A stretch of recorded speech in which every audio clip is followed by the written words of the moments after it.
98번. 이 페이지에서 또 있나요? 없어요? 그럼 98번만 얼른 하고 갑시다. AN 수열은 모든 자연수 n에 대해서 0보다 크다, 양수다. 모든 항이 양수다라는 얘기고, 여기 관계를 잠깐 보면 n번째 항에 15분의 16을 곱한 거보다 그 다음 항이 작거나 같다. 중요한 거는 여기 16분의 15라는 게 1보다 작아요. 그러니까 앞에 항에 1보다 작은 숫자를 곱하면 그거보다 조금 작아지는 녀석이 되겠지, 그지? 그거 이하다입니다. 그래서 내용을 보니까 AN 수열이 어떤 패턴을 가지는지를 해석을 하고 그것에 이제 주어진 꼴의 극한을 구하는 내용이야. 하나씩 뭐 차근차근 봐볼까요? 여기 관계식에 뭐부터 넣어볼까요? 1부터 넣어볼게요, 여기다가. 그러면 두 번째 항은 이하다 16분의 15 곱하기 첫 번째 항. 이런 구조. 그죠? 그러면 2를 넣어보면 세 번째 항은 16분의 15에 두 번째 항 곱한 것 이하다. 이렇게 되는데, 그러면 두 번째 항의 관계식이 위에 있으니까 이 녀석을 그대로 밀어 넣는다라고 하면 16분의 15에 곱하기가 되겠죠 또. 그러니까 그거 두 번 곱한 것에 A1 이하다. 이렇게 줄 수 있겠어요. 괜찮니? 그러니까 첫째 항이 뭔지 모르겠지만 모든 항이 일단 자연수라고 했으니까 첫째 항도 자연수겠죠. 어떤 자연수가 아니고 양수. 그래서 첫 번째 항이 어떤 양수인데 거기에 세 번째 항은 첫 번째 항의 16분의 15의 제곱을 곱한 것 이하다. 그런 얘기가 되겠습니다. 어쨌든 조금 전에 설명한 16분의 15는 1보다 작은 녀석이야. 그지? 이게 거듭 제곱되고 있는 형태네. 그러면 이런 식으로 간다면 n번째는 뭐라고 따져줄 수 있을까요? 면 16분의 15의 자 항의 번호와 16분의 15의 지수 관계는 하나가 작죠. n-1 제곱에 첫 번째 항 곱해 놓은 것 이렇게 되겠습니다. 그쵸? 괜찮나요? 자, 그러면 이런 상태에서 이제 간단하게 n을 무한대로 보내는 극한 한번 보겠습니다. 그러면 이 녀석은 n을 무한대로 보내면 16분의 15가 거듭 제곱되고 있는 등비수열로 보면 되겠고요. 그죠? 등비수열의 극한에 공비가 1보다 작은 녀석이니까 0으로 수렴하는 녀석이에요. 그럼 AN도 어디로 갈 수밖에 없다? 0으로 갈 수밖에 없겠다. 겠죠? 끝. 그러면 올라가서 자, 주어진 식의 n의 무한대로 극한이면 AN은 다 0으로 가겠죠. 그죠? 빵빵. 그러면 남아있는 건 결국 뭐야? 4n 플러스 8분의 2n 플러스 2의 극한이니까 차수 비교해서 최고차항의 개수비 4분의 2, 2분의 1 이렇게 해결할 수 있겠습니다. 선생님 먼저 괜찮니? 자, 이 페이지는 질문 없는 것 같으니까 넘어갈게요. 28페이지 질문 있나요? 100, 105, 또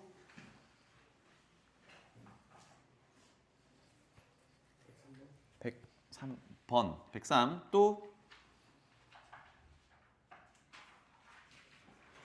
가봅시다. 103번으로 가볼게요. AN, BN 수열이 다음 조건을 만족한답니다. 요거 우리 비슷한 유형을 앞에서 풀어봤던 것 같은데 볼게요. 가조건 보면 AK 플러스 BK 두 수열의 일반항을 가져다 놓고 시그마 첫 번째 항부터 n번째 항까지야. 그러면 이거는 이만큼을 뭐 CK라고 생각을 한다면 하나의 수열이라고 생각한다 그러면 요거는 첫 번째 항부터 n번째 항까지 합 SN 이렇게 해결할 수 있겠죠. 그래서 AK 더하기 BK라는 수열을 하나의 수열로 그냥 생각을 하고 가조건을 다시 쓰면 SN이라고 쓸 수 있겠고 왼쪽 좌변이 그것이 N 플러스 1분의 1이야 이런 관계가 되겠죠. 그럼 여기서 뭘 도출하겠니? N번째 항인 AN 더하기 BN을 도출하겠죠. 그죠? 그래서 이때 한번 씁시다. 가조건 활용하기 위해서 자, n번째 항인 AN 더하기 BN이라는 녀석은 n번째까지 합해서 그 바로 앞까지 합을 뺀다. 이렇게 되겠고요. 그러면 SN 구체적인 식이 n 플러스 1분의 1이었으니까 쓰고 n 자리에 n-1을 집어넣으면 n분의 1 이렇게 되겠죠. 이게 an 더하기 bn의 결과 구체적인 식 이렇게 되겠습니다.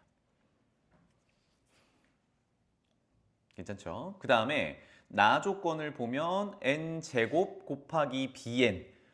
지금 bn을 따로 떨어뜨리기가 조금 어려운데 어쨌든 이렇게 생겼습니다. 그런데 앞에 n제곱이 곱해진 것의 극한이야. 그러면 우리가 가지고 있는 an, bn이 가조건에서 도출한 요 녀석밖에 없거든. 그쵸? 그래서 이런 생각을 해보는 거야. 지금 최종적으로 구하라는 것까지 같이 한번 이렇게 보면은 어머나 an의 앞에 n제곱이 붙어 있고 우리 조건으로 bn 앞에 n제곱이 붙어 있으니까 an 더하기 bn 전체에 n제곱을 곱한 걸 전개한 구조면 이거 둘 다 담을 수 있죠. 그러니까 새로 한번 써보죠. 리미트 n을 무한대로 보낼 때 n제곱을 an 더하기 bn에다가 곱해보는 이런 구조를 만들어 보는 거야. 그쵸? 그러면 요거는 요렇게 곱하면 나 조건에서 n제곱 곱하기 bn은 2로 수렴하고 그 다음에 남은 게 n제곱 곱하기 an의 극한값 이렇게 되겠네요. 그렇죠? 그래서 식을 다 적어보죠. 리미트 n을 무한대로 보낼 때 n제곱에 아주 좋죠? an 더하기 bn은 위에 우리 식을 구해놨단 말이야. 그래서 통분하면서 가겠습니다. n 곱하기 n 플러스 1로 통분하면 첫 번째 항의 분자는 n이 올라갈 거고 이거는 암산할게요. 두 번째 분자에는 n 플러스 1이 올라갈 거고 n에서 n 플러스 1을 뺄 거니까 마이너스 1 이렇게 되겠죠. 괜찮죠? 자, 그러면 결론은 이거는 분모 2차, 분자 2차, 최고차항의 개수비 마이너스 1 이렇게 극한값이 존재한다. 그죠? 자, 그러면 다시 돌아와서 아까 해석했듯이 첫 번째 극한을 이제 쪼개 봅시다. 리미트 n을 무한대로 가져갈 때 n제곱 an 더하기 n제곱 bn 이렇게 볼 수 있잖아요. 그 극한값이 마이너스 1이라고 한 거거든. 그러면 나 조건에 따라 n제곱 곱하기 bn은 2로 수렴해요 라고 했죠. 그러면 여기가 상수로 수렴한다면 우리 뭐라고 했어요? 이거 방정식 풀듯이 하면 된다라고 했죠? 그래서 마이너스 1이 되려면 어디로 수렴해야 돼? 요 녀석은 마이너스 3으로 수렴해야 해. 그래서 문제에서 원하는 n제곱 곱하기 an 수열은 마이너스 3으로 수렴한다. 이렇게 되겠습니다. 민준아 됐지? 자, 105번으로 가보겠습니다. 첫째 항이 1이고 모든 항이 양수인 뭐 일반적인 얘기입니다. n번째까지 항을 SN이라고 할 때 주어진 관계식이 성립합니다. 그랬을 때 뭐 어쩌고저쩌고 하세요 이건데 뭐 SN도 있고 AN도 있고 AN 플러스도 있으니까 얘네들의 관계를 한번 활용해 보라는 얘기거든요. 그렇죠? 그러면 첫 번째 단서를 한번 봅시다. 여기를 볼 텐데 쓱 보면 좌변은 n 플러스 1 구성되어 있고 우변은 n도 있고 n번째도 있고 n 플러스 1번째도 있어요. 그래서 통일시키는 게 제일 중요합니다. 그럼 이렇게 봅시다. a n 플러스 1번째 항이라는 건 일단 두고요. s n 플러스 1은 첫 번째 항부터 n 플러스 1번째 항까지를 다 더한 거거든. 그런데 우변을 보니까 그거랑 관련된 합이 sn으로 다 표현이 되어 있어요. 그래서 sn 플러스 1을 쪼개서요. n번째 항까지의 합에다가 하나만 더 더하면 되죠. 누구를? n 플러스 1번째 항을. 이렇게 하면 이 녀석이 한꺼번에 쓰면 sn 플러스 1이 된다. 맞죠? 그 다음에 우변은 그대로 한번 써볼게요. 4배의 sn 제곱 더하기 sn 곱하기 an 더하기 1 이렇게. 괜찮죠? 자, 그러면 좌변, 우변을 이제 모양을 얼추 맞춰놔 보니까 사라지는 것들이 잠깐 보이네요. 첫 번째 봐봐. 좌변에서 an 플러스 1 항과 sn 곱한 것이 우변에 그대로 있죠. 그죠? 그러니까 얘네들은 뿅 이렇게 날아가겠다. 괜찮죠? 좌변 전개 한 개, 우변에 똑같은 게 있어서 지웠어요. 그래서 다시 정리해보니까 an 플러스 1을 제곱 한 개, 이건 수열 표현이 아니라 일반 항을 표현한 거예요. n 플러스 1번째 항. 그 녀석이 4배의 SN 제곱이다.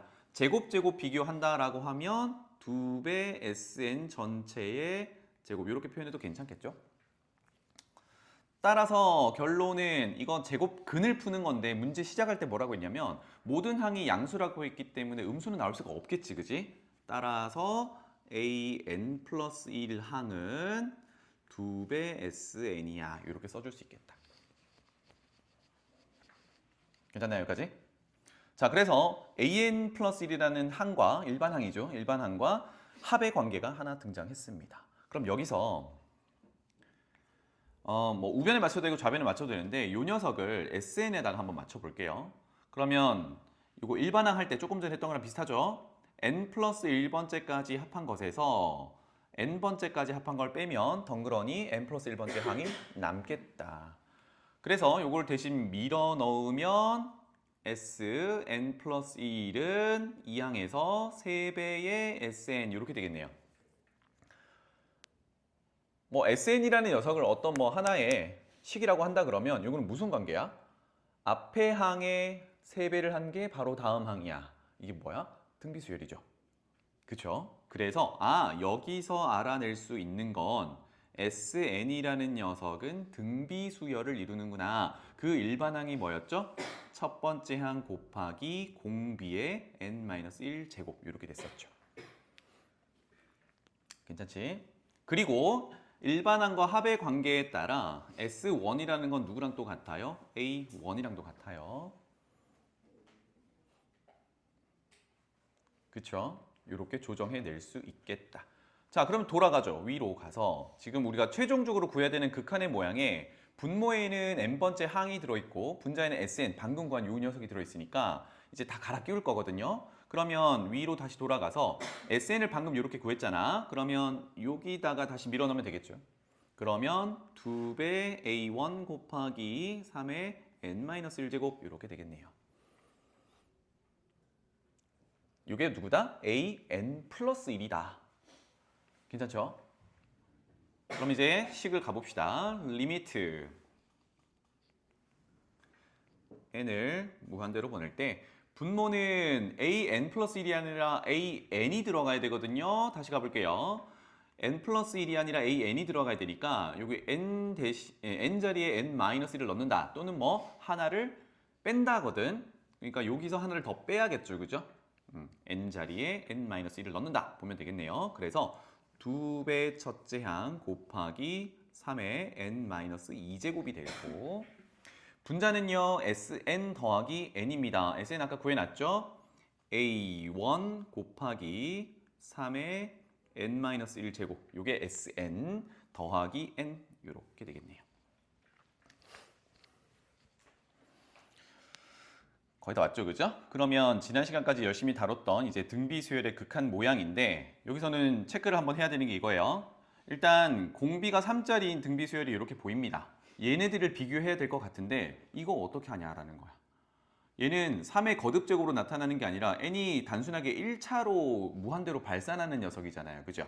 그래서 아마 선생님이 정규 수업 중에 개념 정리할 때 이런 얘기를 했을 거예요.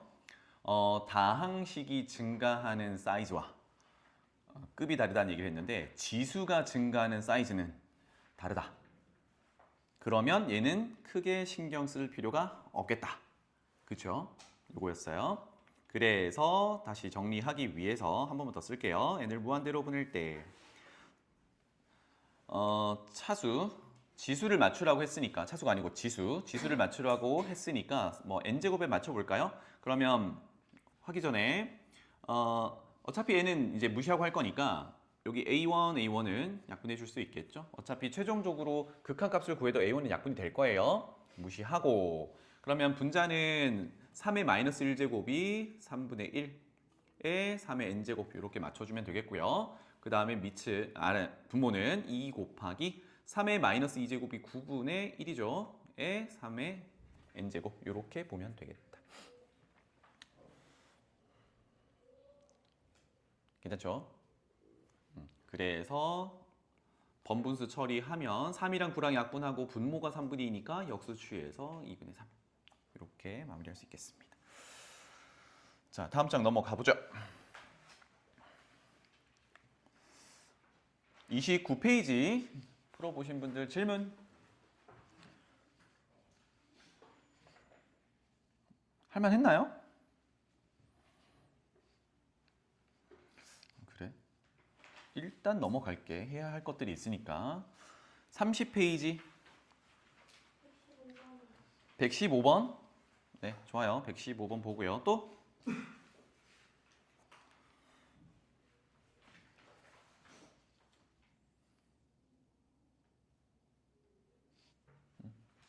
(112번) 보고요. 또요? 그렇게 가봅시다. 자, 112번 질문이 좋은 게 이게 이제 그래프를 그려보는 연습이 되는 문제예요. 그래서 이거 등비수열의 극한으로 정의된 함수라고 했죠. 그죠? 극한으로 정의된 함수. 그래서 공비의 크기에 따라 식이 달라집니다. 그걸 한번 또 가볼게요. gx부터 해석해 보겠습니다. 지금 밑이 x니까 네 가지로 하기로 했죠. 절대값 x가 1보다 작을 때 지금 x의 범위는 따로 없으니까 다 해야겠네요. 이거는 뭐예요? 0으로 수렴하는 조건이었습니다. 그러면 극한을 보내면 여기도 0, 여기도 0이니까 gx는 마이너스 1로 극한값이 존재한다. 마이너스 1 이렇게 그냥 간단하게 쓸게요. 이거 gx 해석하고 있습니다. 다시 보면 절대값 x가 1보다 작다라는 거는 x의 범위가 마이너스 1보다는 크고 1보다 작다의 범위에서는 gx 그래프는 상수함수 마이너스 1이다. 이런 의미입니다. 그 다음에 발산 조건, 절대값 x가 1보다 크다면 발산할 때는 뭘 보기로 했어요? 지수 맞춰놓고 개수 비교하기로 했습니다. 그러면 2n제곱에 맞춰본다면 이 녀석은 마이너스 1제곱이 역수죠. x분의 1 곱하기 x의 2n제곱 이렇게 볼 수 있으니까 분모의 x의 2n제곱의 그 앞에 개수는 1. 그래서 개수 비교를 하면 x분의 1이겠죠. 그래서 발산 조건일 때, 즉 x가 1보다 크거나 x가 마이너스 1보다 작은 범위 내에서는 gx 함수는 x분의 1 유리 함수로 나타난다. 자, 네 가지 하기로 했는데 남은 두 가지는 대입하는 구조였죠. x가 1일 때 1 넣읍시다. 1 넣으면 분자 때문에 0. 그 다음에 x에 마이너스 1 넣읍시다.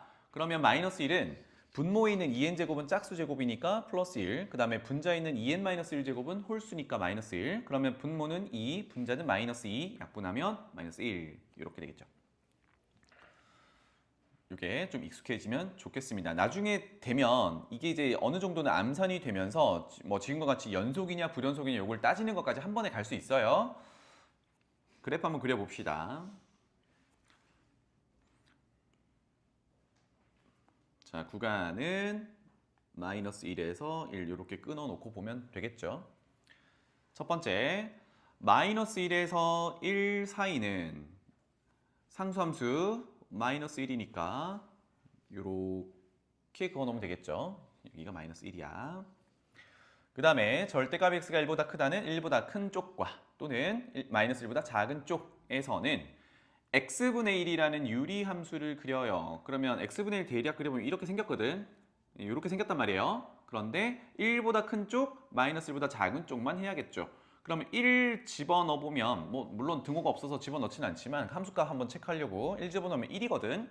그래서 여기가 1이라고 했을 때 빵꾸나고 1보다 큰 쪽이니까 이렇게 생길 거고요. 그 다음에 마이너스 1 넣으면 마이너스 1이죠. 그러면 여기 지금 아까 처음에 그렸던 마이너스 1, 마이너스 1 여기를 지나가야 되는데 지금 등호가 없기 때문에 또 빵꾸. 그리고 범위상 마이너스보다 작은 쪽이니까 왼쪽으로 이렇게 그려질 거예요. 유리함수 일부분. 그 다음에 x가 1일 때는 0. 그러면 1,0 이 점을 지나가야겠고 x가 마이너스 1일 때는 마이너스 1. 와, 여기가 이렇게 채워지겠다. 자, 그러면 이 그래프가 우리가 찾는 gx 그래프인데 맞죠? gx 그래프인데 쓱 보니까 물론 뭐 미분 불가한 것도 있긴 하지만 일단 우리는 뭘 해석하려고 해요? 연속이냐 아니냐를 즉 연속이 되도록 해석하려고 하는 거잖아. 그지? 맞나요? 그래서 여기 쓱 보니까 x는 1에서만 불연속입니다. gx 함수가 x는 1에서만 불연속이고 나머지는 다 연속인 함수야. 해석할 수 있겠죠. 자, 그래서 돌아와서 hx 해석하러 갑시다. 요거는 뭐 간단한 함수니까 여기 옆에다가 바로 그릴게요. 자, 0은 정의를 안 했습니다. 왜? 첫 번째 식의 분모가 0 되면 안 되니까, 그치? 그래서 보니까 0일 때는 0, 원점 여기를 지나가야 된대요. 그리고 x가 0이 아닐 때는 x분의 절대값 x인데 요건 암산으로 바로 갑시다. x가 0보다 크면 분자가 그냥 x로 나올 거니까 약분하면 1입니다. 그죠? 그래서 여기 1에 0보다 큰 쪽 상수함수로 나올 거고요. x가 0보다 작으면 분자가 마이너스 x로 나올 거니까 약분하면 마이너스 1이 되겠죠. 0보다 작은 쪽은 이렇게 생겼습니다. 이 녀석이 hx 함수거든요. 그러면 또 연속 확인하는 거니까 이 녀석은 x는 0에서 불연속이구나를 볼 수 있죠. 그래프를 한번 그려본 이유는 이렇게 그려놓고 물론 여기서는 연속을 만족하도록 함수를 찾는 문제지만 나중에 다른 그래프와의 교점 찾기라든지 뭐 이런 것들을 활용할 수 있습니다. 그래프 그리는 것까지 연습해 두시면 좋겠어요. 자, 그런데 마지막 조건을 만족하는 걸 봅시다. 조금 전 첫 번째 그렸던 gx에다가 뭘 곱했냐면 f를 곱했어요. 또 두 번째 h라는 녀석에 또 뭘 곱했어요? f를 곱했어요. 어쨌든 우리가 각각 그려놓은 각각 불연속 부분이 있었잖아. 거기에 f를 곱했는데 결론적으로 모두 연속함수가 돼야 된대요. 그러면 gx는 1의 왼쪽 오른쪽이 다르고 h는 0의 왼쪽 오른쪽이 다르잖아요. 이 다른 데다가 우리는 f라는 녀석을 곱하는데 f가 보면은 맨 첫째 줄 최고차의 계수가 1인 2차 함수라고 그랬단 말이야. 이거는 모든 x 범위에서 연속인 함수, 다항 함수예요. 맞죠? 그러니까 fx는 문제가 전혀 없는 녀석인데 지금 gx와 hx랑 곱했을 때 그것마저도 연속이게 하고 싶어요. 그럼 선생님 뭐라 그랬죠? 여기다가 표현해 볼게요. 연속의 정의는 좌극한, 우극한 함수값이 다 같아야 되는데 지금 gx는요. 좌극한과 우극한과 함수값이 다 달라요. 근데 여기다가 뭘 곱해? f라는 녀석을 곱해서 같게 만드는 거야. 그럼 뭐밖에 없어? 곱하기 0 하는 수밖에 없겠지. 이걸 알아두면 좋겠네요. 따라서 f는요. 연속인 함수니까 gx랑 곱해서 연속을 만족시키려면 1을 넣었을 때 함수값 1의 좌극한 우극한이 다 얼마? 0으로 존재하겠죠. 그래서 f1은 0이어야 하고 같은 내용으로 h는 0에서 불연속이니까 거기 곱해지는 f에다가 0을 넣었을 때 이 녀석의 함수값이 0이어야 다 같게 만들어줄 수 있다. 그런데 이 내용이 곧 뭐였습니까? 어떤 값을 넣었는데 결과가 0이다. 뭐 나머지 정리, 인수 정리해서 1차식 인수를 갖는다. 이런 거였죠. 그죠? 그래서 뭐 복습 삼아 이 녀석은 x-1을 인수로 갖는다. 이 녀석은 x를 인수로 갖는다. 이렇게 되겠네요. 다 됐다. 왜? f는 최고차항의 개수가 1인 2차 함수라고 했으니까 요거 두 개 인수를 가지면 깔끔하게 딱 나오죠. 이렇게. 그래서 f10 구하세요. 이렇게 되겠네요. 10 곱하기 9, 90.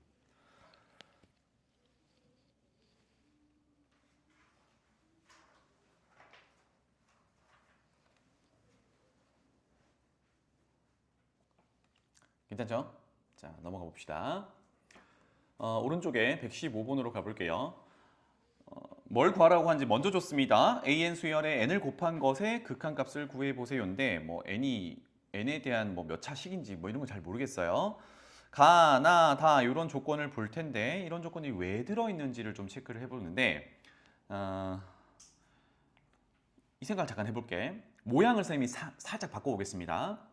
가조건 an 더하기 bn인데 an을 알파라고 보고 bn을 베타라고 본다면 얘는 알파 더하기 베타가 2n이다. 이런 조건을 준 거고요. 나 조건을 보면 an을 알파라고 보고 bn을 베타라고 본다 그러면 알파 곱하기 베타가 3이야. 이렇게 줬어요. 합과 곱의 구조가 있습니다. 우리 그 2차 방정식의 근과 계수와의 관계를 할 때 이 내용이 있었죠. 그러면 선생님이 이렇게 한번 써볼까? 알파, 베타를 어떤 2차 방정식의 두근처럼 생각을 해보는 거야. 그리고 2차 방정식을 세우는데 가장 풀기 쉬운 게 제곱의 개수가 1일 때죠. 그죠? 그러면 x제곱으로 시작하는 2차 방정식을 세운다라고 했을 때 그 두 근을 알파, 베타로 보는 거야. 그러면 근과 계수와의 관계에 따라 두 근의 합은 어떻게 구해요? 마이너스 a분의 b 이렇게 구할 거지.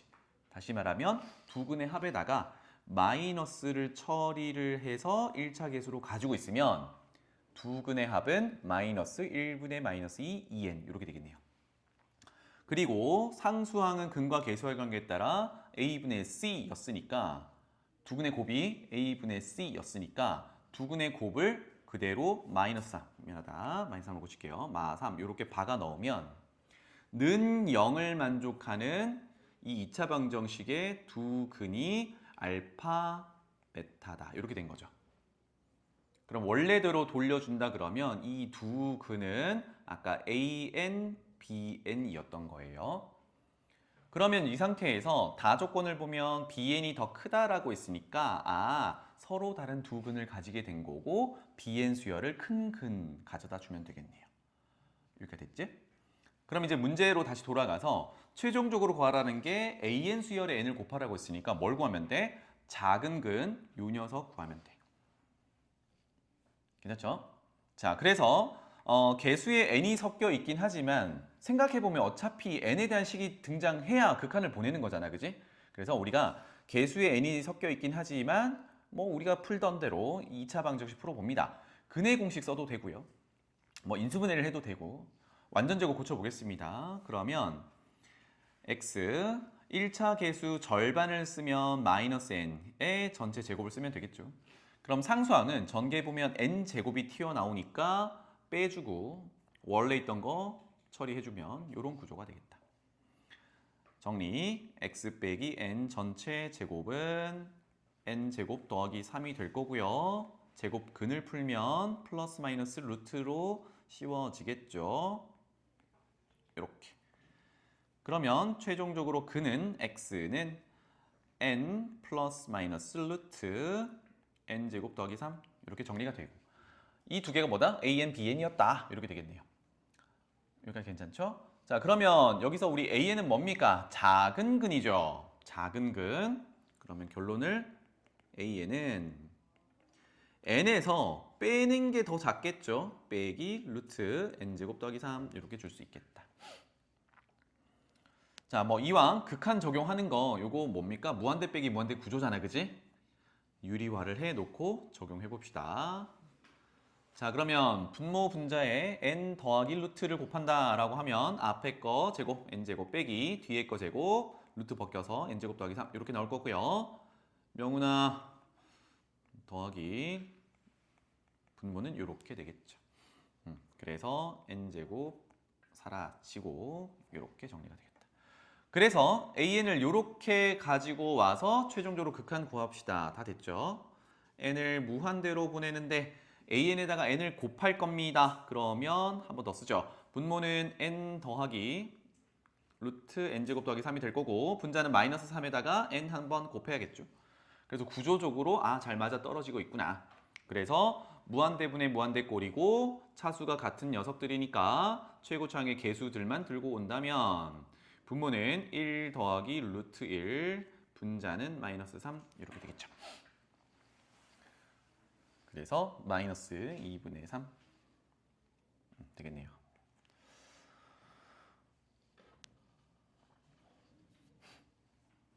다음 장 넘어가 보겠습니다. 질문이 많아도 괜찮으니까 풀다가 좀 막혔거나 해석이 잘 안 되거나 이런 것들은 다 이야기해 주십시오. 31페이지 몇 번 한번 풀어볼까요? 7번 또? 22번 또? 20번 또? 그래요? 그 119번은 생긴 거 대비 너무 쉽죠? 사실. 그죠? 자, 117번으로 가보겠습니다. 두 곡선 둘 다 이차함수네요. 만나서 생기는 두 점 사이의 거리를 ln이라고 하자. 그럼 우리가 고등학교 1학년 내용으로 돌아가서 두 점 사이 거리는 좌표 차이 제곱의 합 루트 이렇게 되는 거죠. x 좌표끼리 차이 제곱 더하기 y 좌표끼리 차이 제곱의 루트인데 어쨌든 교점 구하려면 어떻게 해요? 같다라고 놔야겠죠? 식으로 바로 가봅시다. 첫 번째 이차함수인 마이너스 x 제곱 더하기 4n과 두 번째 이차함수 x제곱 빼기 4x가 같다. 우변으로 이항할게요. 2x제곱 빼기 4x 마이너스 4n은 0을 만족하는 x를 찾아오면 되겠죠. 개수들이 짝수니까 약분까지 해봅시다. x제곱 빼기 2x 빼기 2n은 0 이렇게 됩니다. 인수분해가 좀 이쁘게 돼가지고 두 근을 구하면 너무 좋은데 지금 그렇지 않은 구조죠, 그죠? 물론 이거를 근의 공식 또는 아까처럼 완전제곱 고쳐가지고 두 근 구할 수 있습니다. 그러면 뭐 틀리진 않겠죠. 계산 실수만 없다 그러면. 근데 복잡하잖아. 그래서 이제 아이디어를 내보는 거예요. 지금 상황이 위로 볼록한 이렇게 생긴 이차함수랑 아래로 볼록한 이차함수인데 뭐 축이 0과 2니까 뭐 대략 이렇게 생겼겠네요. 그래서 여기에 두 교점을 A, B라고 해보자고. 그래서 지금 2차 방정식이 정리가 됐는데 저기에 해를 구하면 오른쪽에 표현한 교점 A, B의 X좌표들을 찾은 거예요. 맞죠? 그런데 그거를 구체적으로 찾아가지고 계산하기까지 너무 복잡하니까 얘네 둘의 교점을 각각 알파, 베타다. 베타가 더 큰 걸로 가정을 합시다. 그러면 조금 전에도 비슷한 걸 다뤘지만 뭐예요? 2차 방정식의 두 근을 수지나 알파, 베타라고 뒀기 때문에 질문한다 그러면 알파 더하기 베타는 얼마로? 2 알파 곱하기 베타는 마이너스 2n으로 근과 계수와의 관계로 나타내 볼 수 있겠다. 알겠죠? 그리고 베타가 큰 근으로 가정을 했습니다. 그래서 문제로 돌아가 보면 이 교점 두 녀석의 길이 뭐 이렇게 표현이 되겠죠? 이 녀석을 ln이라고 하자라는 거였어요. ln.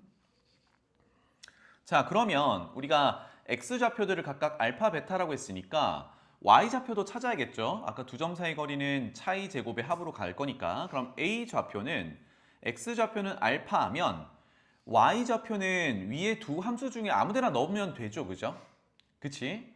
두 번째다 넣어도 되고 첫 번째다 넣어도 되는데 결론은 극한을 보여내야 되니까 n이 껴있는 데다가 넣는 게 조금 더 낫겠죠? n에 대한 식으로 도출하는 게 우리가 목표니까. 그래서 첫 번째 식에 한번 밀어 넣어 보면 마이너스 알파 제곱 플러스 4n 이렇게 교점 y좌표를 찾을 수 있어요. 그러면 b좌표는 x좌표를 베타, y좌표도 첫 번째 이차함수의 y좌표 마이너스 베타 제곱 더하기 4n 이렇게 세팅을 해 놓을 수 있겠죠. 그러면 어떤 게 좀 편안해지냐면 x좌표끼리 차이, y좌표끼리 차이를 구할 때 y좌표끼리 차이를 할 때 똑같은 사인이 날아가 버리네. 우린 n이 필요해서 이걸 쓰긴 썼지만 날아가 버려도 괜찮죠. 어차피 알파, 베타 관계에서 n이 튀어나올 거니까. 괜찮죠? 자, 그러면 ln 제곱을 바로 갈게요. 제곱을 하면 뭐가 좋아져요? 두 점 사이 거리를 구할 때 루트 씌우는 게 없어지겠죠, 그죠? 그러면 x좌표끼리 차이 더하기 y좌표끼리 차이만 하면 되겠다. 자, 그러면 앞에서 뒤로 뺄게요. 알파 빼기 베타의 제곱, 차이 제곱 더하기 그 다음에 y좌표도 이거는 앞에서 뒤로 빼도 되고 뒤에서 앞으로 빼도 돼요. 상관없습니다. 어차피 제곱할 거기 때문에 앞에서 뒤로 빼면 마이너스 알파 제곱 더하기 베타 제곱의 제곱 이렇게 되겠죠.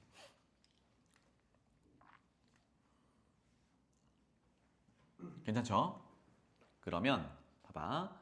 우리가 베타를 더 큰 근으로 뒀으니까 뭐 모양상 이쁘게 여기를 베타 빼기 알파의 제곱 더하기 여기도 베타 제곱 빼기 알파 제곱의 제곱 이렇게 놓고 뭐 양수만 다루면 조금 더 낫겠네요. 되나요? 자, 그러면 봐봐. 여기는 제곱 빼기 제곱 구조니까 합차로 인수분해가 되죠. 베타 더하기 알파, 베타 빼기 알파. 그러면 베타 더하기 알파가 알파 더하기 베타니까 아까 우리 구해놓은 2랍니다. 여기 2로 갈아 끼울게요. 연속은 2야. 그러면 우리는 뭐만 구해오면 돼? 베타 빼기 알파만 이제 구해오면 돼요. 그치? 그래서 우리가 가지고 있는 단서가 알파 더하기 베타와 알파 곱하기 베타가 있으니까 이거 뭐예요? 곱셈 공식 모양 변형하는 내용이었다. 그래서 여기다 쓸게요. 베타 빼기 알파를 그냥 구하기는 힘드니까 제곱을 하면 알파 더하기 베타를 불러올 수 있죠. 어떻게? 얘는 알파 더하기 베타를 제곱한 것에서 양쪽 다 전개를 해보면 좌변은 곱한 것의 2배니까 마이너스 2알파 베타가 있고 오른쪽은 플러스 2알파 베타가 있어요. 맞춰주려면 마이너스 4알파 베타로 해주면 되겠죠. 자, 그래서 이제 밀어넣기 하면 되겠다. 알파 더하기 베타는 2였으니까 4, 제곱해서 4. 그 다음에 알파 곱하기 베타는 마이너스 2n이니까 플러스 8n 이렇게 되겠네요. 괜찮죠? 그래서 베타 빼기 알파의 제곱 자리에 또는 베타 빼기 알파 자리에 루트 4 더하기 8n을 넣든지 또는 베타 빼기 알파의 제곱 대신에 4 플러스 8n을 넣든지 하면 되겠네요. 맞죠? 그러면 오른쪽으로 돌아와 볼게요. 여기 쌤이 조금 더 늘려볼게. 제곱까지 간다 그러면 이거 대신 4 더하기 8n 그냥 갈아 끼우면 되겠다. 그죠? 그 다음에 더하기 베타 제곱 빼기 알파 제곱만 봤을 때 합차로 인수분해가 됐고요. 그것을 전체 또 제곱해야 되거든. 그러면 베타 더하기 알파는 2라고 했으니까 그거 제곱하면 4가 될 거고 남은 베타 빼기 알파도 전체 제곱을 할 거니까 조금 전에 베타 빼기 알파 제곱 대신에 뭘 쓰기로? 4 더하기 8n 쓰기로 이렇게 되겠죠.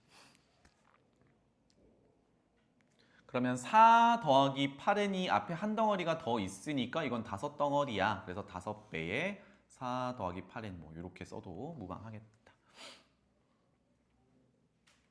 괜찮죠? 이게 누구다? 쭈르륵 올라가서 ln 제곱이더라.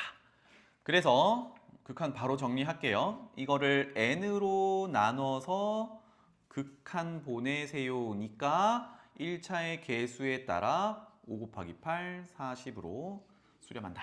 가 되겠죠.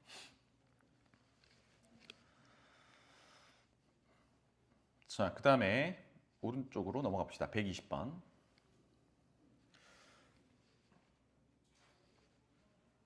이제 고등학교 1학년 내용이랑 막 섞여 있어가지고 그거를 잠깐만 짚고 갈게요.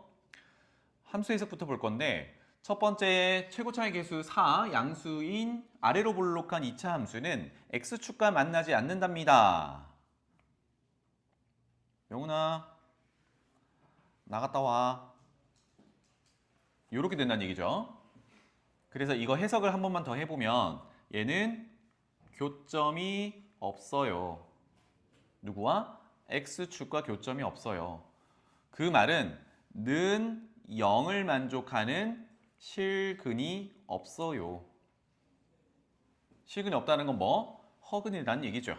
그래서 는 0으로 바꾸면 뭐가 돼? 이게 2차 방정식이 된단 말이야. 그래서 판별식 얘기를 하는 겁니다. 밑에다 적을게요. 그래서 첫 번째 2차 함수가 x축과 만나지 않으니까 는 0을 만족하는 2차 방정식을 보고 그것의 판별식이 짝수 판별식이죠. 1차의 개수가 2가 곱해져 있는 게 보이니까 4분의 d라고 할게요. 가 절반의 제곱, 1차 개수 절반하면 2가 날아갈 거고 그것 제곱하면 n-1의 제곱이 되겠죠. 빼기 a, c, 여기서 말하는 a는 2차의 개수, c는 상수항이니까 4an 이렇게 되겠네요.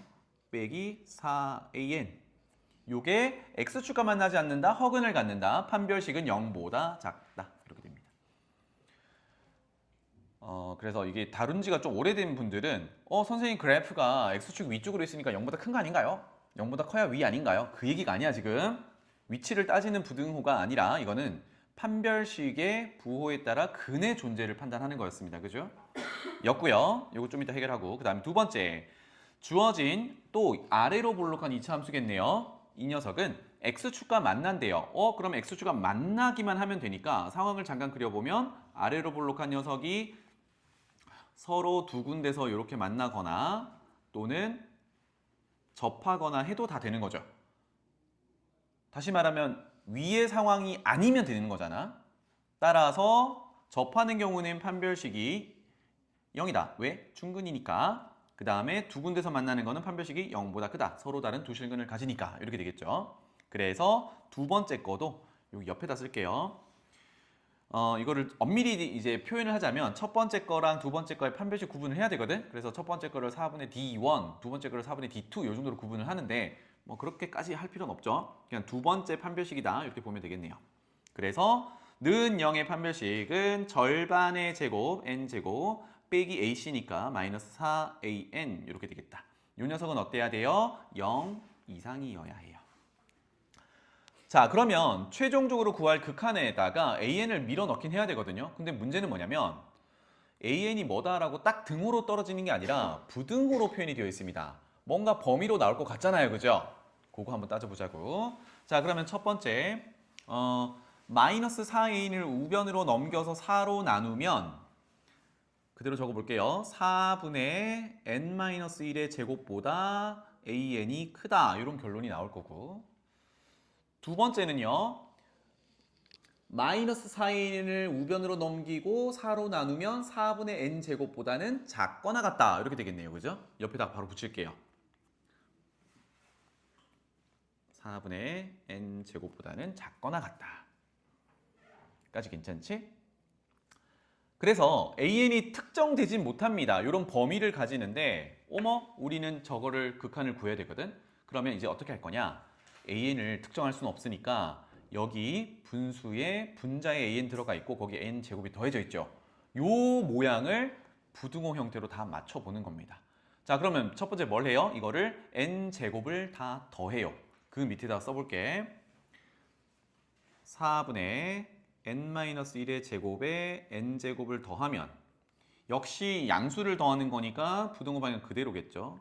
n제곱 더하고 여기도 n제곱 더하면 계산하면 4분의 5 n제곱이 되겠죠. 그리고 나서 뭘 하냐면 분모를 루트 n 4제곱 더하기 1로 나눠요. 정리 안 하고 이렇게 할게요. 루트 n 4제곱 더하기 1로 나눠요. 그럼 얘도 똑같은 걸로 나눌 거고 똑같은 거니까 안 쓸게요. 얘도 이렇게 나눌 겁니다. 자, 그러면 우리가 주로 다루던 뭡니까 이거? 끼워져 있는 녀석. 그래서 양쪽 끝에 극한값을 구해보는 겁니다. 그렇죠? 오른쪽 끝이 조금 더 낫겠죠? 이거 극한 n을 무한대로 보내면 분모 한번 적고 할까?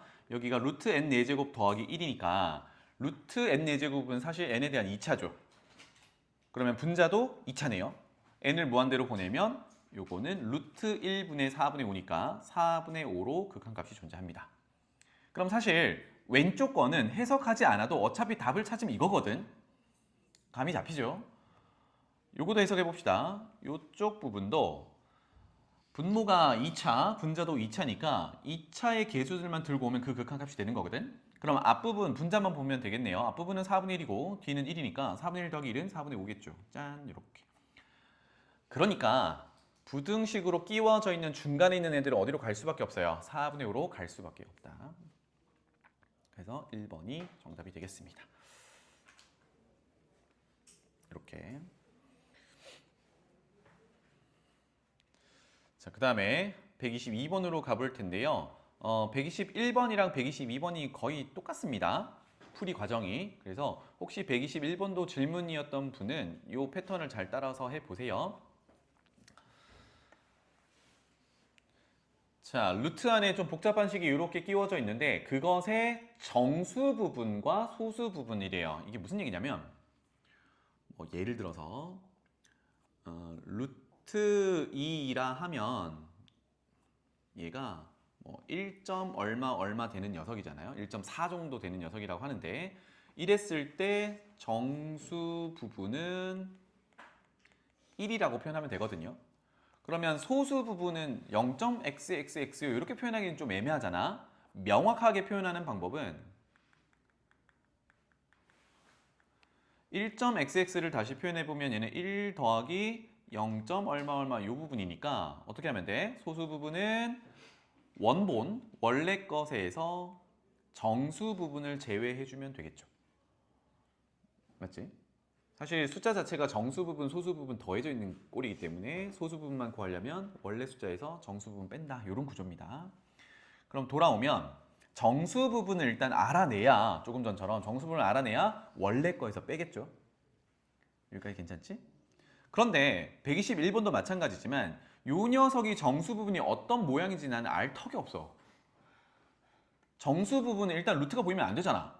왜? 뭐 1, 2, 3, 4 이런 애 루트가 없잖아요. 그죠? 그러니까 뭔가 완전 제곱꼴로 루트 안에 들어있어야 벗겨져 나오는 게 정수 부분이란 말이야. 정수가 뭔지 이렇게 보려면. 그래서 뭘 하냐면 얘를 직접 쓰지 말고 여기 값의 근처에 있는 애들 중에 루트를 벗겨 나올 수 있는 완전 제곱꼴의 모양을 우리가 고민을 한번 해보는 거야.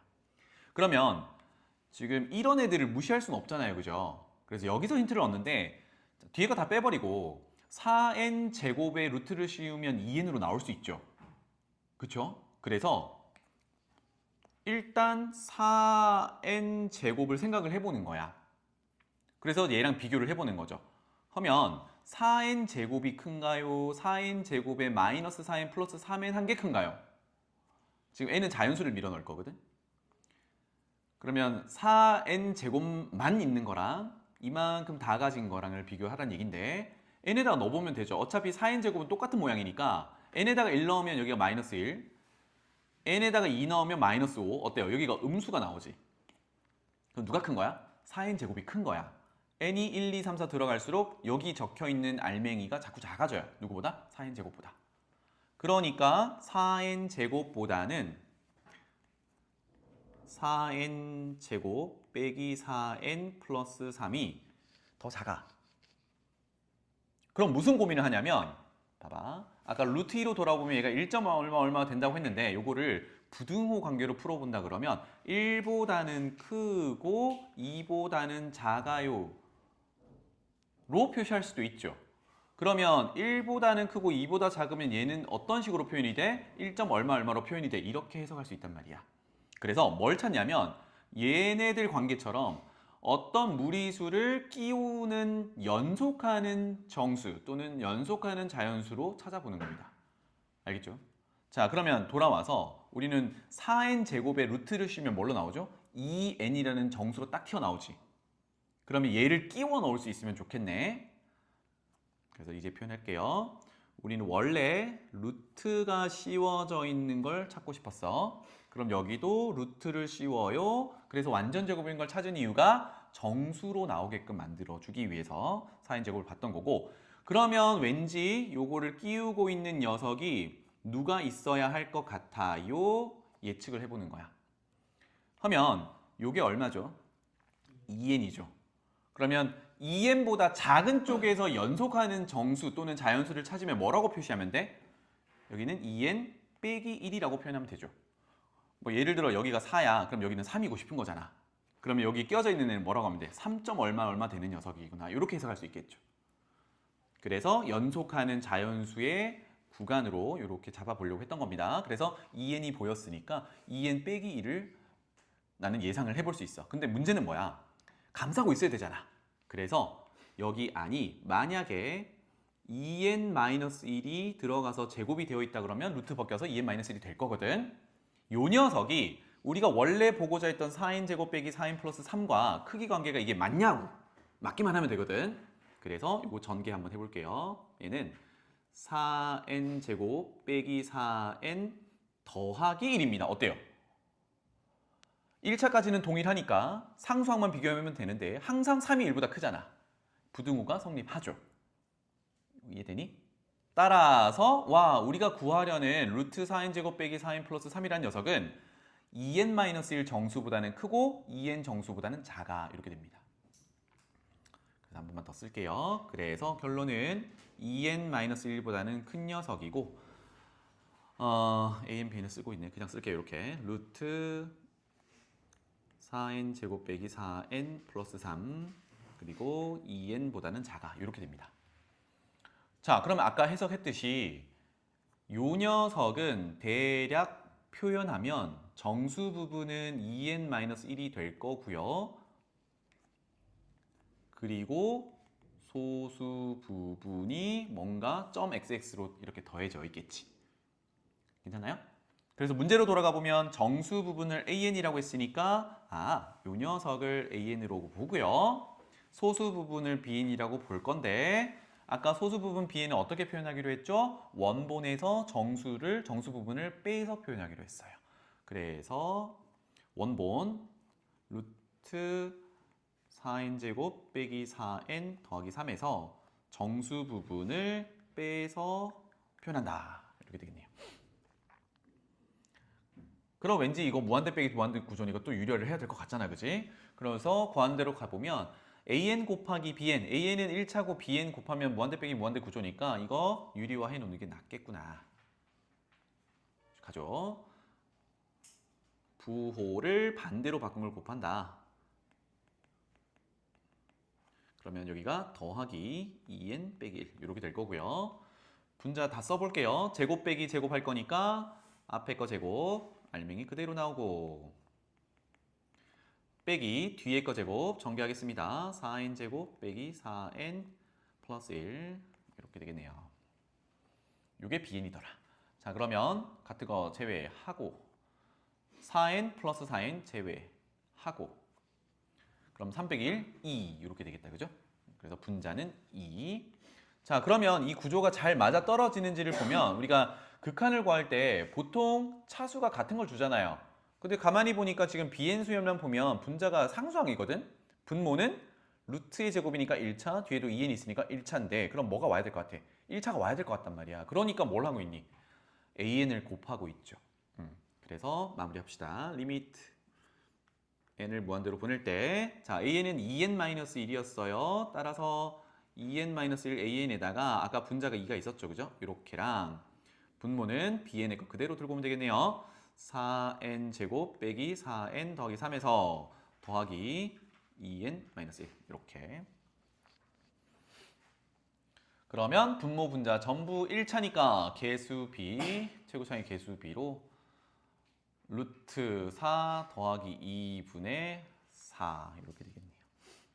쌤이 굳이 루트 4를 쓰는 이유는 4를 그냥 꺼내는 친구들이 있어요. 그거 실수를 하지 말라는 의미예요. 그래서 분모 분자 다 똑같으니까 1 이렇게 되겠다. 넘어갈게요.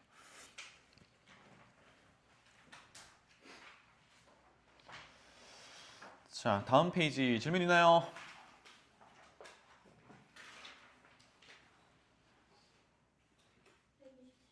127. 네.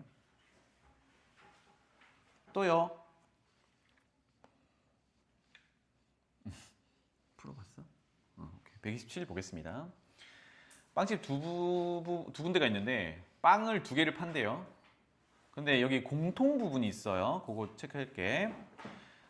두 빵집 모두 소보로 빵과 단팥빵을 구입하는 방문객의 수가, 이제 사람 수가 전날 비해서 2%, 6%씩 그냥 증가한답니다. 그러니까 각각 증가한답니다. 똑같대요. A빵집과 B빵집이 인구가, 사람이 증가하는 비율이 2%, 6% 똑같대. 소보로 2%, 단팥빵 6% 이렇대요. A빵집 볼게요. 오늘 하루 동안 소보로빵과 단팥빵을 구매한 사람이 20명, 50명입니다. 요거를 단순화 해볼게요. 오늘 얘기를 여기 밑에다 적어보면 A라는 빵집은 위쪽을 순서대로 소보로 인원, 아래쪽을 단팥빵 인원이라고 할게요. 그럼 위쪽은 오늘 20명, 단팥빵은 50명 이렇게 됐다고 합니다. 그 다음에 B빵집으로 가볼게요. B빵집은 위쪽이 소보로, 아래쪽이 단팥빵이었죠.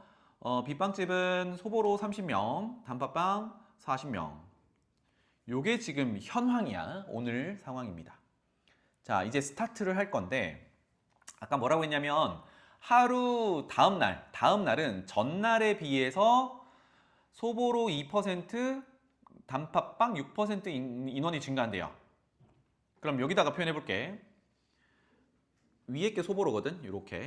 요렇게가 소보로인데 하루가 지나면 얘네들은 A빵집이든 B빵집이든 2%가 증가합니다. 2%. 그래서 식을 한번 써보면 얘는 20에다가 그것의 2%니까 0.02 이렇게 표현하면 되겠죠. 또는 100분의 2 이렇게 표현하면 되겠네요. 하루가 지나면 인원이 이렇게 된대요. 그러면 이 녀석은 20에다가 묶어냈을 때 앞에 1, 뒤에 0.0이니까 1.02 이렇게 되겠죠. 이게 증가한다고 했기 때문에 사실상 곱하기 1은 본전이거든. 그러면 비율이 2%면 0.0이니까 증가한다고 하면 1에다가 0.01을 더한 걸 곱해놓으면 됩니다. 조금 더 단축할 수 있어요. 그러면 빗방집도 마찬가지겠죠. 간단하게 쓰면 뭐가 돼? 30 곱하기 1.02 이렇게 표현이 되겠죠. 하루가 지나면 그렇대. 자, 단팥빵 가봅시다. 단팥빵은 하루가 지나면 6% 증가하니까 A빵집은 50명에 1.06을 곱한 게 되겠죠. B빵집도 비율은 똑같았으니까 하루가 지나면 단팥빵은 40명 곱하기 1.06이 되겠습니다. 요게 뭐야? 그 다음날 거거든. 근데 또 하루가 또 지나면 계산을 해야 되는 원본이 누구로 바뀌어요? 두 번째 칸으로 바뀌겠지. 거기에 또 뭐 곱하는 거야? 1.02 또는 1.06을 곱하는 거야. 그래서 문제로 돌아가 보면 쭉 가서 거의 마지막 줄이네요. N1 후라고 했습니다. 그러면 하루 지났더니 1.02 또는 1.06을 한 번 곱한 거잖아. 그러면 N1 지나면 몇 번 곱하면 돼? N번 곱하면 되는 거지 뭐. 그래서 최종적으로 이렇게 표현할게요. 쭉 요 녀석은 어떻게 돼? 20 곱하기 1.02의 n제곱이 될 거고 요 녀석은 50 곱하기 1.06의 n제곱이 될 거고 쭉 보이죠? 요 녀석은 30 곱하기 1.02의 n제곱이 될 거고 너무 대충 썼네요. 02의 n제곱이 될 거고 얘는 40 곱하기 1.06의 n제곱이 될 거야. 하니까 뭐 별로 다룰 게 별로 없죠. 그죠? 숫자가 두 개밖에 없네. 자, 그래서 다시 갈게요. A빵집에 소보로 단팥빵을 구입한 방문객 수의 합을 AN이라고 하래요. 뭡니까? 얘네 둘을 더한 걸 AN이라고 하란 얘기야. 그리고 B빵집 얘네 둘을 더한 걸 BN이라고 하래요. 이렇게. 그래서 최종적으로 뭘 구하래요? AN 나누기 BN의 극한을 구하래요. 너무 쉽지? 너무 쉽다. 적어볼게요. AN은 위에 있는 거 뭐 따로 정리 안 하고 그대로 쓰겠습니다. 20 곱하기 1.02의 n제곱 더하기 50 곱하기 1.06의 n제곱인데 이미 눈치챘을 겁니다. 공비가 큰 것만 쳐다보면 되죠, 사실. B에는 30 곱하기 1.02의 n제곱 40 곱하기 1.06의 n제곱 요곳에 n을 무한대로의 극한 이렇게 되네요. 그러면 n 거듭 제곱 되는 거니까 이거 등비수열의 극한이거든. 그러면 1.02든 1.06이든 어쨌든 1보다 크니까 발산 조건이랍니다. 그러면 뭘 쳐다보면 돼? 공비가 가장 큰 걸 쳐다보면 돼요. 그러니까 얘네들은 의미가 없는 거야. 따라서 n제곱 맞춰놨으니까 발산 조건에 따라 개수비 이렇게 되겠죠. 그래서 4분의 5가 되겠습니다.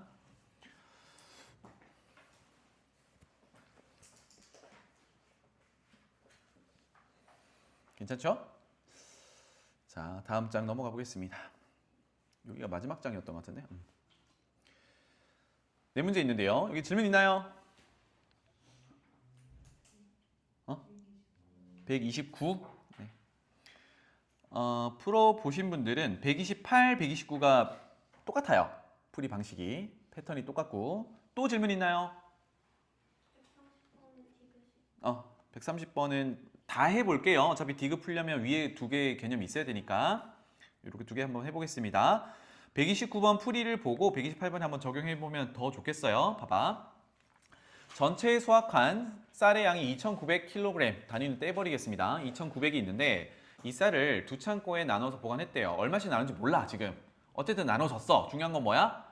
A, B 창고에 있는 거 다 합치면 2,900인 거야. 그래서 어떻게 하느냐면 매일 밤 A 창고의 쌀 중에 30%를 B 창고로 옮기고 그 다음에 옮긴 후에 양이 달라졌겠죠. 그럼 B 창고가 늘어났을 텐데 거기서 40%를 다시 A 창고로 옮긴대요. 비율이 다르니까 뭔가 이동되는 느낌이란 말이야. 어느 쪽은 좀 많아지고 어느 쪽은 줄어들고 인데 이거를 n일 동안 반복하면 그 A 창고의 쌀의 양은 AN이다. 남아있는 양이 AN이다. 이렇게 된 거예요. 그런데 A 창고에 얼마가 있었고 B 창고에 얼마가 있었고 이렇게 시작하면 좀 머리가 아프잖아요. 생각을 해보자. 이렇게 해볼게. A 창고의 양과 B 창고의 양을 이렇게 구분해 볼게요. 그러면 하루 지났어. 무슨 작업을 뚝딱뚝딱 하겠죠, 그죠?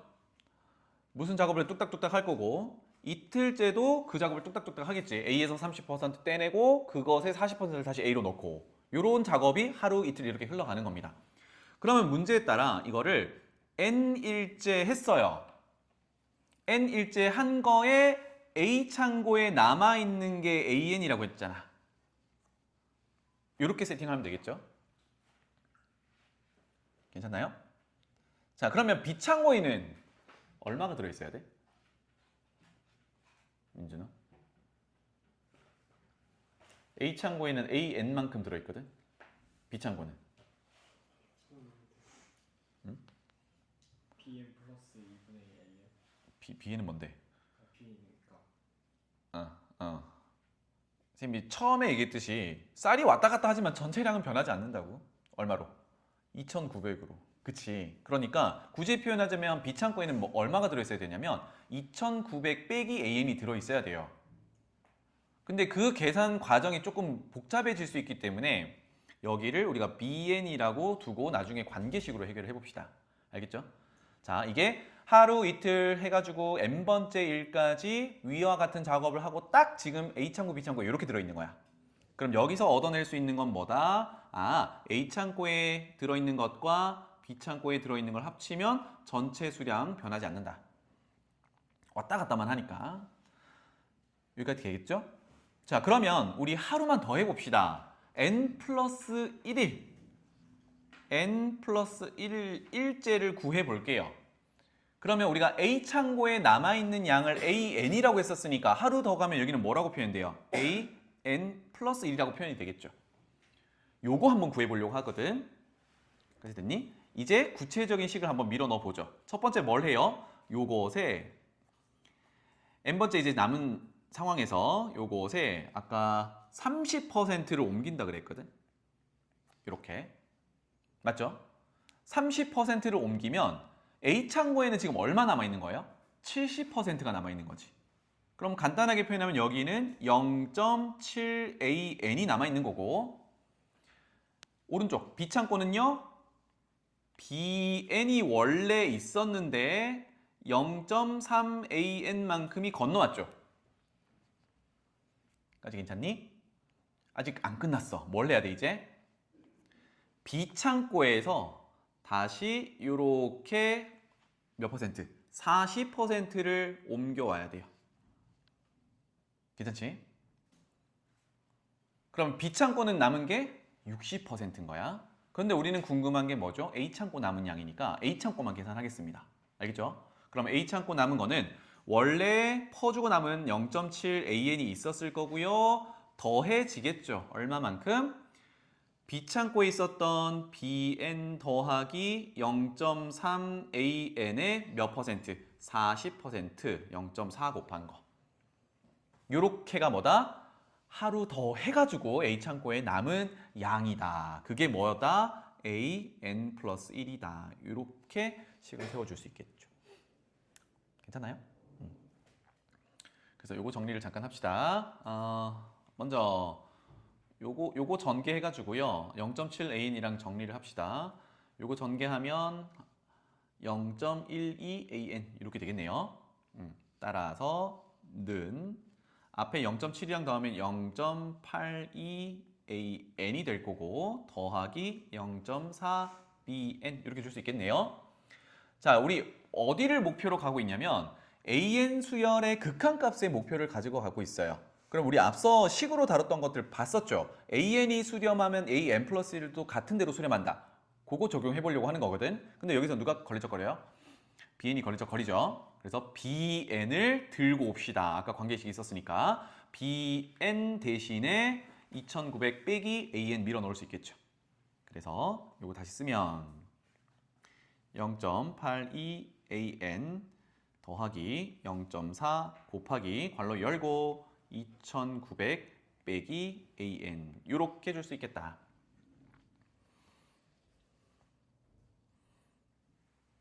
괜찮죠? 사실 그래서 조금 더 이쁘게 하고 진행해도 됩니다. 이쁘게 해볼까요? 여기서 그냥 극한분해서 AN이든 AN 플러스 1이든 알파로 수렴해요 해서 극한값 구하면 되거든? 조금 더 이쁘게 가보자고. 는 자, 0.4를 빼면 0.42an 이렇게 될 거고요. 더하기 좀 귀찮은데 0.4 곱하기 2900 그냥 써놓을게요. 이렇게. 그래서 n을 무한대로 가져가면 an 수열의 극한값이 알파라고 한다 그러면 좌변 n 플러스 1도 알파로 수렴할 거고 얘도 알파로 수렴할 거고 해야겠네요. 동그라미 하나 주고 뭐 이렇게 되나요? 그렇죠? 따라서 알파 값만 구하면 되겠다. 이항하면 0.58 곱하기 알파가 1160이다. 이거 풀어주면 되겠다.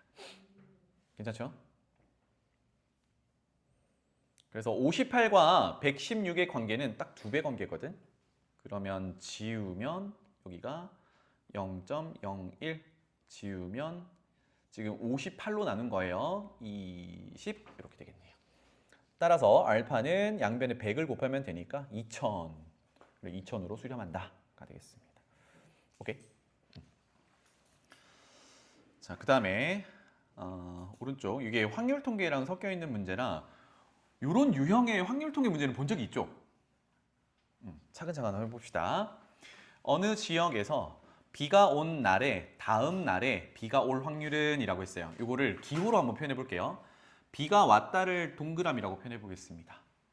그러면 비가 온 날에 다음 날은 대시로 표현할 건데 비가 올 확률이 4분의 1이래요. 그러면 이렇게 표현할게요. 다음 날 비가 올 확률은 4분의 1이야. 그러면 자연스럽게 비가 온 다음 날 비가 오지 않을 확률은 여사건의 확률이겠죠. 나머지 확률 4분의 3이다. 이렇게 표현할 수 있겠네요. 또 비가 오지 않은 날 다음 날에 비가 올 확률과 비가 오지 않을 확률 또 적어줄 수 있겠죠.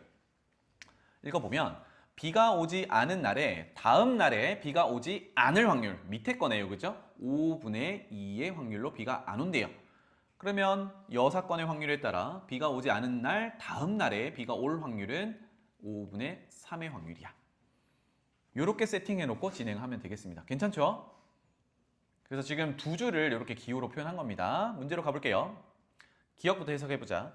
비가 오지 않은 날에 다음 날 비가 올 확률은 누구야? 비가 오지 않은 날 다음 날 비가 올 확률 요거네요. 그죠? 그래서 5분의 3이다. 이거는 되게 쉽게 찾을 수 있겠죠?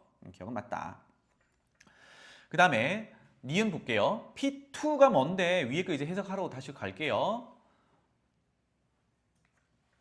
n번째 날에 n을 지정해줬어요. 몇 번째 날? 첫 번째 날, 두 번째 날 그 얘기인데 n번째 날에 비가 올 확률이래요. 비가 올 확률 동그라미 쳐놓을게요. 비가 올 확률입니다. 동그라미라고 표현할 거예요. 올 확률을 PN이라고 할 거야.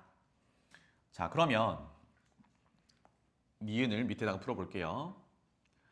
니은은 P2라고 있기 때문에 n이 2일 때거든. 이건 무슨 의미로 해석하면 돼요? 둘째 날이죠, 그죠? 둘째 날 비가 올 확률이 니은에 100분의 39인가요? 물어보는 거야. 그러면 둘째 날이니까 첫 번째 날 고려를 해야 되죠. 우리 왜? 비가 온 다음에 올지 안 올지, 안 온 다음에 올지 안 올지 요 계산이 있으니까. 따라서 둘째 날에 비가 올 확률을 구하는 거는 첫째 날에 비가 오고 둘째 날에 비가 오는 경우와 첫째 날에 비가 오지 않고 둘째 날에 비가 오는 경우 이렇게 크게 두 가지밖에 없죠. 괜찮아요? 이런 상황입니다. 요 계산하라는 얘기거든. 됐나요? 자, 그러면 첫째 날에 비가 오고 에이, 화면 날아갔네. 첫째 날에 비가 오고 기다려. 첫째 날에 비가 오고 둘째 날도 비가 오는 경우입니다. 그런데 첫째 날에 비가 온다 안 온다가 지금 정해져 있는 게 없는데 맨 끝에 보면 P1 있죠. 다시 요거 해석이 중요한 거니까 여기는 1일에 비가 올 확률이야. 첫째 날에. 그게 5분의 3이래요. 어머, 그러면 이렇게 되겠죠. 니은에 가서 여기가 5분의 3의 확률을 가지고 있는 거거든. 그러면 그 여사건은 5분의 2의 확률을 가지고 있는 거겠죠. 괜찮나요? 따라서 첫 번째 줄 계산을 하면 첫째 날에 비가 와야 하니까 5분의 3에다가 연속적으로 둘째 날이 비가 오는데 여기서부터는 무슨 확률을 적용해요? 위에 우리 정리해놨던 첫 번째 비가 오고 두 번째도 비가 오는 동그라미 확률이 있죠. 동그라미 확률이 4분의 1이었어. 그래서 그거를 적용하면 되겠다. 이렇게 그래서 20분의 3 될 거고요. 두 번째도 마찬가지죠. 첫 번째 날에 비가 오지 않을 확률은 5분의 2였고요. 연속해서 곱하기 비가 안 왔다가 와야 되니까 X5의 확률 5분의 3이네요. 그죠? 그래서 여기다 5분의 3. 그래서 25분의 6. 괜찮죠? 따라서 비가 오고 오는 확률, 비가 안 오고 오는 확률은 서로 동시에 일어나지 않은 확률 또 눈으로 연결되니까 확률은 합한다. 그래서 니은은 20분의 3 더하기 25분의 6 이렇게 정리하시면 되겠습니다. 100으로 통분하면 될 것 같네요. 100. 그러면 앞에 거는 5배, 뒤에 거는 4배. 그래서 100분의 39. 그럼 니은은 맞는 설명이다. 이렇게 됐네요. 니은 됐고. 자, 그 다음 디귿 봅시다. P가 0과 1 사이에 있는 어떤 상수라고 합니다. 확률이겠죠. 보니까 어머 Pn이라는 확률에 n을 무한대로 보내는 극한값이래요. 그 극한값이 9분의 5냐 물어보고 있어. 자, 여기도 뭘 해볼 거냐면 우리 지금 여기가 n번째 날에 비가 올 확률을 Pn이라고 일반적으로 표현했잖아요. 그치? 조금 전에 우리 쌀 옮길 때처럼 그거 바로 다음 날 거를 뭐라고 표현하면 돼요? Pn 플러스 1이라고 표현하면 되겠죠. 그렇게 해석을 한번 해볼 거야. 알았지? 자, 다시 디귿 때문에 한 번만 더 적을게요. Pn이라는 거의 의미는 n번째 그냥 이렇게 쓸게요. n날에 비가 올 확률이야. 그러면 Pn 플러스 1은 n 플러스 1번째 날에 비가 올 확률이야. 괜찮나요? 그럼 이렇게 할게요.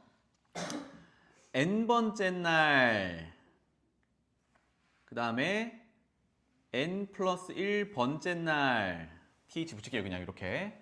번째라는 의미고 헷갈리면 안 붙여도 돼요. 플러스로 보일까 봐요. 이렇게 할게요. 쓰면 쓸수록 더 헷갈리는 것 같은데. n번째, n 플러스 1번째 이렇게 됩니다. 괜찮나요? 그러면 n번째 날 아까처럼 n번째 날 비가 왔어요. 그리고 나서 그 다음에 뭘 구해? 우리 Pn 플러스 1이니까 비가 올 확률을 구하는 거잖아. n번째 날 비가 오지 않았어요. 그리고 n 플러스 1번째 날은 비가 올 확률을 구하는 거잖아. 이렇게 식을 적어줄 수 있겠죠. 그럼 확률도 적어볼게요. n번째 날에 비가 올 확률은 아까 뭘로 표현했어요? Pn이라고 표현했죠. 여기 확률은 Pn인 거야. 그러면 n번째 날에 비가 오지 않을 확률은? 여사건이니까.